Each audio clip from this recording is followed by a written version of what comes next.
Hello, my babies. Long time no see. I know you're like, Lou, whoa, what's happening? What's different? Well, everything's different. Before we get into this video, can you please go ahead and subscribe and hit that notification bell so you can keep up with all of the new content that I'm going to be giving you guys. This video has two parts to it. This first part, I'm just going to be bringing you guys along with me on my typical morning. And I'll also be explaining,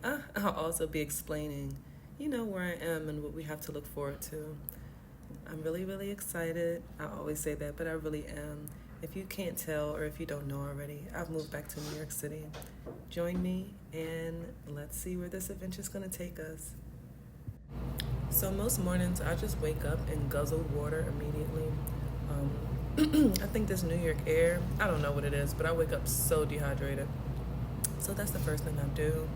Then I put on my clothes, or my little robe there.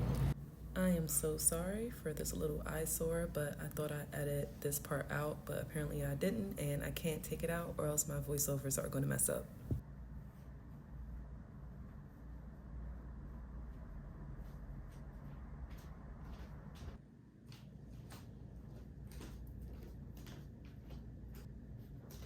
Before, when I used to wake up, I used to just get up and go about my day. But now I'm making my point to open up these two curtains.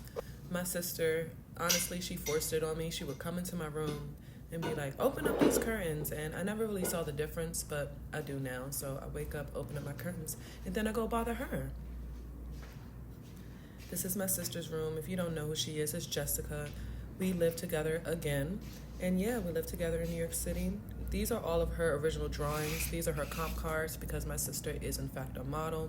She was not home right here, but I just wanted to show y'all how beautiful her space is. And I can't wait to, improve on mine.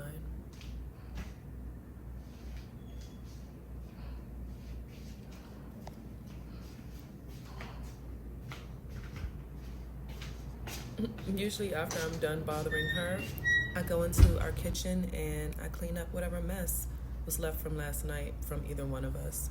Now, in all transparency, this is not this same morning. This was another day. However, I'm just giving you guys a quick little clip of me cleaning up my kitchen. And when you come back to me because you're subscribed and you have that notification bell on, I have a video of me cleaning my entire kitchen. So thank y'all so much for watching, and I hope y'all enjoying the vlog.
Like I mentioned, if you're interested in the full length of this, just come on back because I'll be dropping it soon.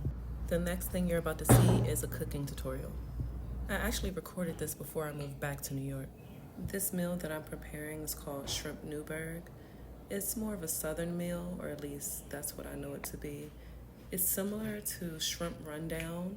Shrimp rundown is a Jamaican dish, and they have scotch bonnet peppers and coconut milk and scallion. I think it's similar to that, just minus the pimento and the scotch bonnet. So yeah, right now I'm just chopping up all the veg. I think this is a fairly easy recipe. And yeah, if you have any questions, comment below.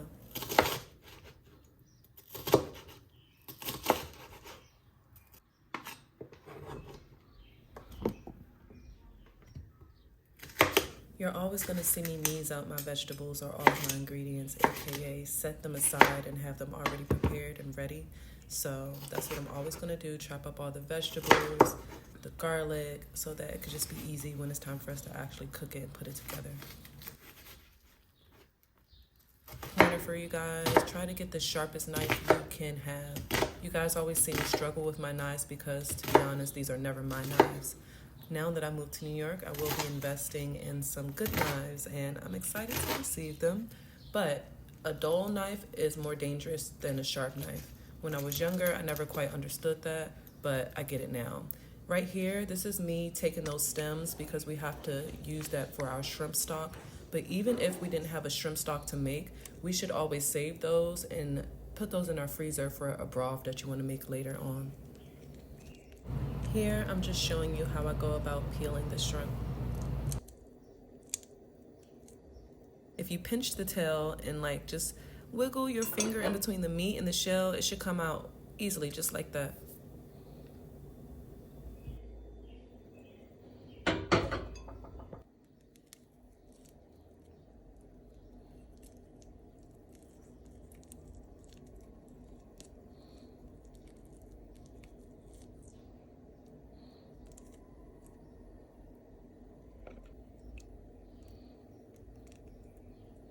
Once you get a rhythm going, you'll be just fine. Trust me, sometimes I put my shrimp in the shell jar and vice versa.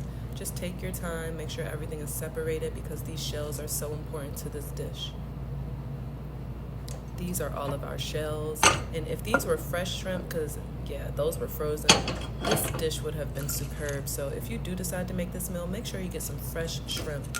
Those shells are the bone of this meal, and those are the caps of those onions that we chopped up earlier. We're just doing this now so that we can build our shrimp broth. Now, there is a difference between a broth and a stock.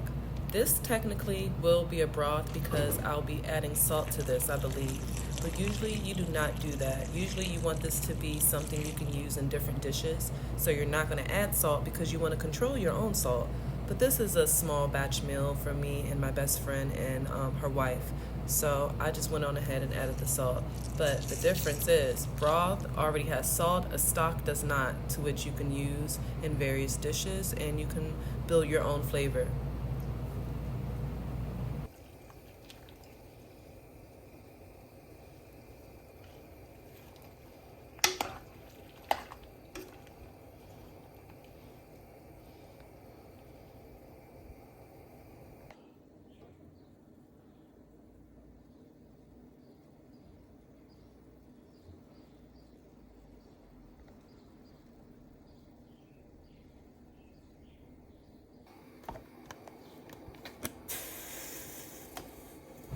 All right, it's time to get sizzling.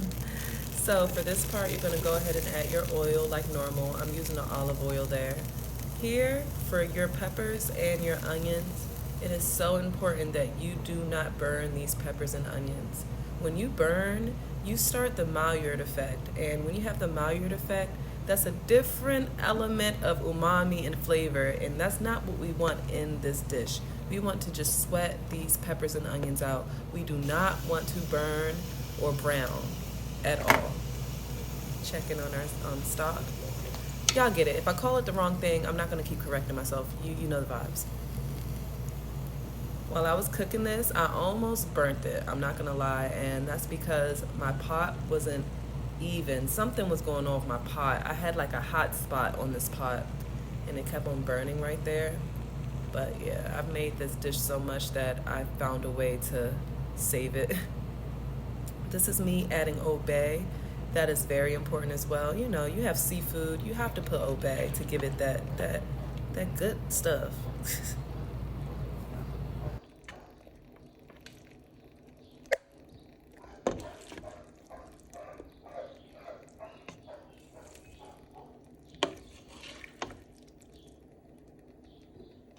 My My apologies about the dog, y'all. He was silent for the first half, but I don't know what happened. He just started barking.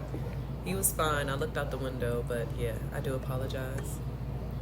After we finish moving everything from out this pot, the next thing you're about to see me do, I guess you could say this recipe isn't the easiest, but this cooking technique, I would assume, no, I'm not going to assume. This is how you get your egg yolk easy. Just transfer it back and forth between the shell, and then boom, you have your egg yolk. I guess this isn't so beginner friendly, but if you try it, I'm sure you can get it. The second cooking technique that I guess isn't so easy in this meal is we're gonna have to temper these eggs, y'all. We're gonna have to temper those eggs into our sauce, and you'll see what I mean in one moment. This is our liquid gold. That is all of that shrimp stock that we got. It pretty much gave us about 3 cups, almost 3 cups. So we're gonna drop this butter on down. Make sure your temperature is not so crazy, y'all. Your temperature does not have to be high to get this done. Just make sure it's comfortable. It doesn't feel aggressive, your temperature. Y'all see that little burnt spot I'm talking about? It pissed me off so bad.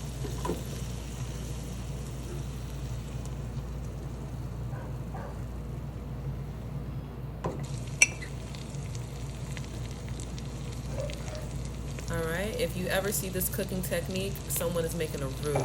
That's what we're doing right now. When you add oil or butter with flour, you have done something beautiful by making a roux. And this is the base of a lot of great decadent sauces. If you can master a roux, you can master a lot of things in the kitchen. I had to add some nutmeg to my roux so we can get this thing on going. And by saying nutmeg, I hope you kind of get the flavor profile of this. We got nutmeg, Old Bay, shrimp. It's very good. I'll put in some red chili flakes right there. Now for this part, you guys, I want you to pour in a little bit of stock and then stir. A little bit and then stir. You do not want this to clump up. As you see, I'm stirring. Y'all know I have to record this and film and make sure everything's good. So I feel like personally my sauce broke because of my filming this. But if you aren't filming and you continue to stir and get this correct, yes, it'll be very smooth. This part right here, this is me adding the coconut milk. You should be stirring.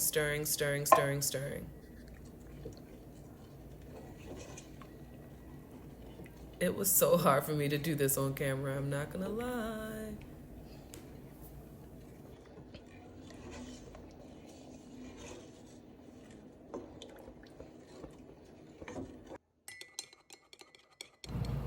And the fun part has come. We're gonna add some hot sauce to these egg yolks, and then we are gonna temper these egg yolks.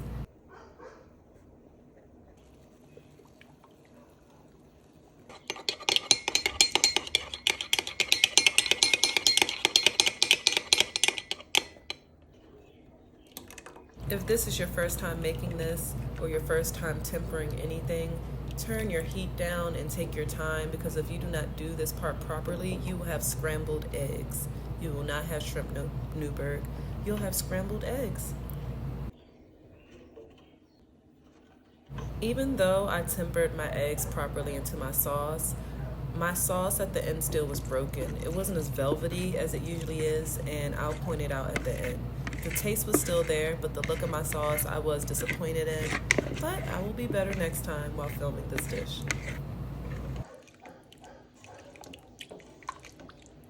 And there you have her, people. Southern style shrimp Newberg. This is me trying to show y'all my sauce. You see, it just looks a little broken. I don't know, it was so good though. I'm gonna add some Old Bay to this, stir it up a little bit more, and then what you do is you serve this over piping hot white rice. I can eat this for days. It gets better and better by the day. And there you go, shrimp Newberg. If y'all want the step-by-step directions and the ingredient list, comment below, shrimp Newberg. Fast forward maybe a week or so, and it was my godfather's birthday party. It was his 70th birthday party. My godfather is also my daughter's grandfather, so yeah. This is us celebrating him, and there he goes right there, the patriarch of the Roach family. So many people came out, and he deserves it, all of it. He's been there for me. He's always there for my daughter. He's my daughter's best friend. And there goes my daughter, Nana, y'all know who she is. And there goes baby David with his daddy. Sir, before y'all leave, please take a picture with Big George, because honestly, he was in a near-fatal accident. And again, that just shows you that God has a plan. You don't know when your time is. And I just want to thank the Lord for covering him. This is the father of my child's and my daughter's family, technically. So to be a part of it so, deeply. We've all been through a lot with each other, but I'm just so blessed and happy to be so abundant to be here with these beautiful people. We danced, and the band that's playing is actually all the brothers of Big George, the birthday boy. This family is a family of musicians and educators, and I'm just blessed that my daughter is from it. We got our groove on, cut the rug, and just enjoyed each other.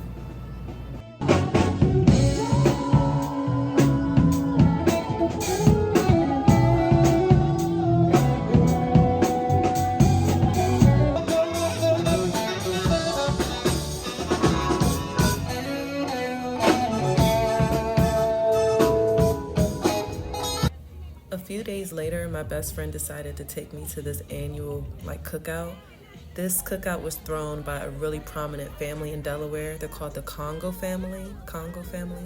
This was in their backyard, and when I tell you they had a DJ, free food, an open bar, a water slide, they had absolutely everything, and y'all, it was packed. Happy Juneteenth. I wish y'all could hear the vibes, but there's music playing in the background, and copyright. There I go. I don't know who that gentleman is right there, but we're in it to win it. He was cutting it up, y'all. Look at him. Hey, get it. Later on, this was the after party. My best friend did this line dance, and of course, if my best friend was doing the line dance, I have to do the line dance as well. So this is her pretty much trying to teach me. I'm messing up a little bit, but just give me a couple of tries, then I got it. Please do not play with us. We will destroy you on that dance floor. Hey. The girl with the hold on. The girl with the bodysuit on. Is she gay? No, I just suffered to the question.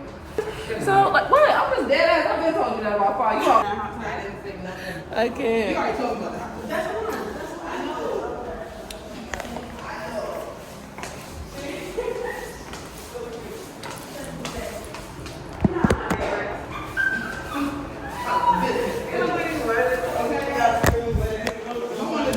Fast forward some more, maybe a week, and I am back in Washington, D.C., and this year was the year of my family reunion.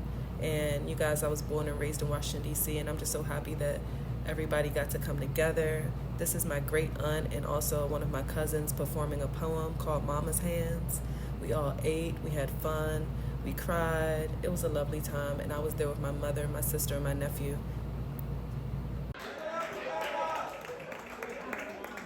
I'm always at such great peace when I'm with my mother and when I'm with my sister.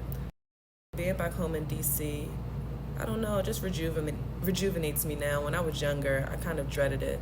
I think now that I'm older and I've been through some things and I can appreciate things a little bit better, I definitely appreciate this time I have with my mother and being from where I'm from.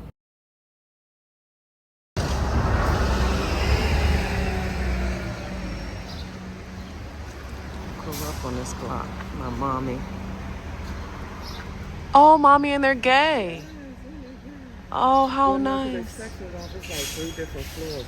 Everyone else, the first is a unit. Oh my gosh. I used to run right down here and run right around that corner. I couldn't leave this block. I couldn't leave this block. I remember playing Double Dutch, 8th Street. And that's 8th and G. Grew up. Want to walk up here? Yes, I do. And this is our neighborhood building. Right there. Grandma had that first step first. Grandma put that red. My grandmother laid these bricks, y'all. These are original bricks that my grandmother laid right there. Like those over there. Like those brown ones. Looking like that. Then grandma had put the red brick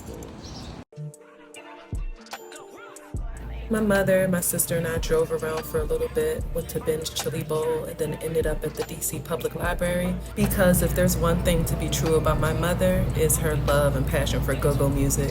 If you're not familiar with go-go music is, it's native to Washington, DC. I wish you guys could hear this, but obviously it's copywritten. It was indeed extremely hot outside, but the vibes were immaculate. Everybody was there in great spirits, and even if they weren't, I was there with my mommy, so I was cool. So that's it for right now, y'all. Make sure you are subbed and you're hitting the notification bell. I've moved back to New York City, and we have some things to do.